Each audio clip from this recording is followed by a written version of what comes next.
Many greetings to all in one and only your educational platform Royal Education with Vanshika. If you are new to my channel then please subscribe to my channel and press the bell icon for further updates. Like my video and share with your friends. Let's begin. Hello everyone, welcome back to my channel. Today we are going to study steps in the process of organizing. जैसे हमने planning के steps पढ़े थे, same organising के भी step होते हैं and आगे जो हम पढ़ेंगे स्टाफिंग एंड ऑल उनके भी स्टेप्स होते हैं. सो आज हम पढ़ेंगे ऑर्गेनाइजिंग के स्टेप्स. Let's begin. सबसे पहला होता है डिवीजन ऑफ वर्क, काम को बांटना. The process of organizing involves the following steps. Number 1 is division of work. The first step in organizing is to divide the total work to be done. जितना भी काम करना है उसको डिवाइड करना, क्योंकि एक अकेला बंदा सारे काम नहीं कर सकता. वर्क को डिवाइड करना पड़ेगा और उसे लोगों में बांटना पड़ेगा. ठीक है.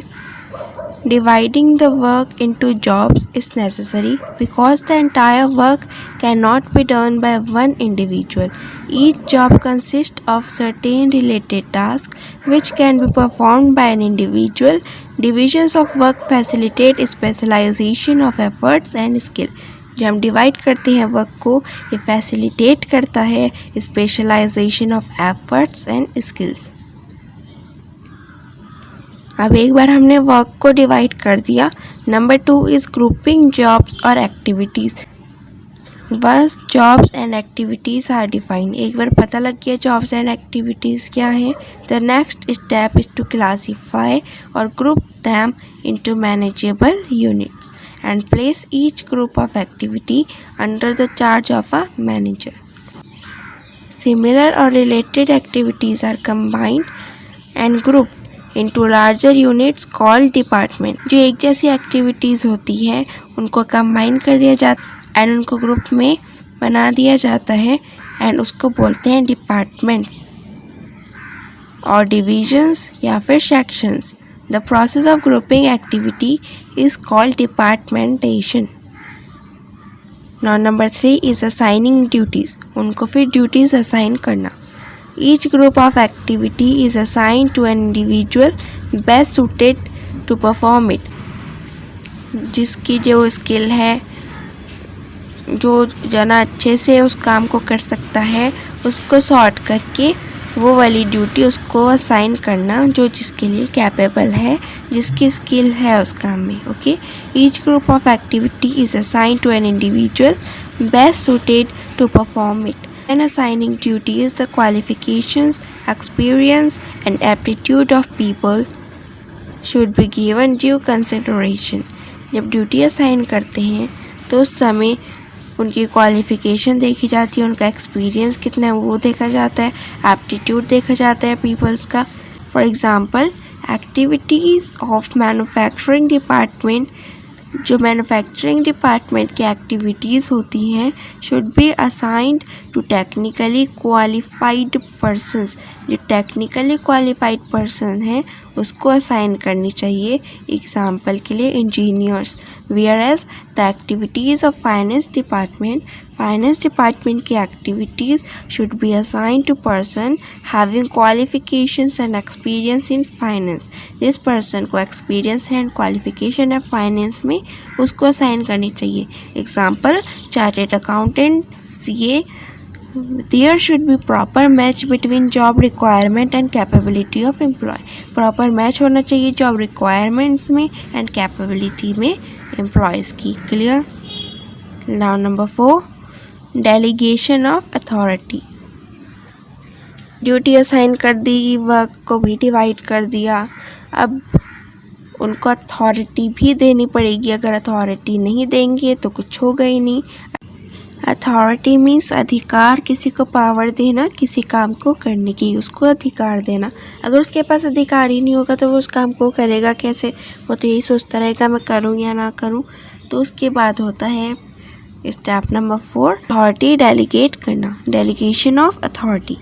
After assignment of duties, appropriate authority is delegated to each individual. For example, The production manager is given the authority to purchase materials and machinery. जो production manager है उसका authority देना कि आप मटीरियल्स एंड मशीनरी को purchase कर सकते हो without our confirmation. Decide quantity, कितनी क्वांटिटी चाहिए आपको, कैसी क्वालिटी होगी आउटपुट की, and so on, and quality of output. Without such authority a person can not carry out the assigned job. बिना इस अथॉरिटी के जो जॉब उसको असाइन करी है वो उस काम को नहीं कर पाएगा. Delegation of authority is therefore an essential step in the process of organising. ये एसेंशियल स्टेप है ऑर्गेनाइजिंग का, बिकॉज इसके बिना कुछ चलेगा ही नहीं. कि अगर अथॉरिटी ही प्रोवाइड नहीं करेंगे किसी को तो कोई भी काम नहीं करेगा. सो ये एसेंशियल स्टेप है. 2 मार्क्स में भी पूछा जा सकता है which is the essential step in the process of organising, please explain. तो आप इसमें लिखेंगे डेलीगेशन ऑफ अथॉरिटी है और इसको थोड़ा सा एक्सप्लेन करेंगे. Is that clear? Okay, last number 5. There are 5 steps only. Number 5 is coordinating activities. Activities को कोऑर्डिनेट करना. Okay, the activities and effort of different individual are then properly synchronised. जो activities हैं, एफर्ट्स हैं हर बंदे की, उनको last में साइक्रोनाइज्ड करना, कोऑर्डिनेट करना. Interrelationship between different positions are clearly defined so that everybody knows from whom he is to take order. ताकि हर बंदे को पता रहे कि उसको किससे ऑर्डर लेना है एंड किसको ऑर्डर इशू करना है. किससे ऑर्डर लेना है एंड किसको इशू करना है. From whom he is to take order and to whom he can issue orders. Coordination in the working of different departments and individual is necessary for teamwork and efficient performance. Coordination जो है ज़रूरी होता है, ठीक है, for teamwork and efficient performance. Means एक दूसरे के साथ वो लोग अपना तालमेल बिठा के चले. Is that clear?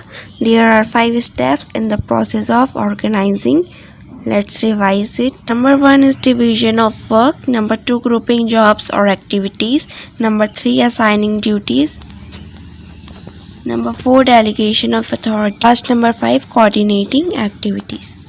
Okay, so that's all for today. Thank you so much for watching. Stay tuned for more. There are many more topics left of this chapter. And इस chapter में बहुत सारे topics reduce हुए हैं because of this epidemic. Link description box में आप checkout कर सकते हो क्या क्या सिलेबस रिड्यूस हुआ है. And till then stay tune for remaining topics. Stay at home, stay safe. Thank you so much for watching.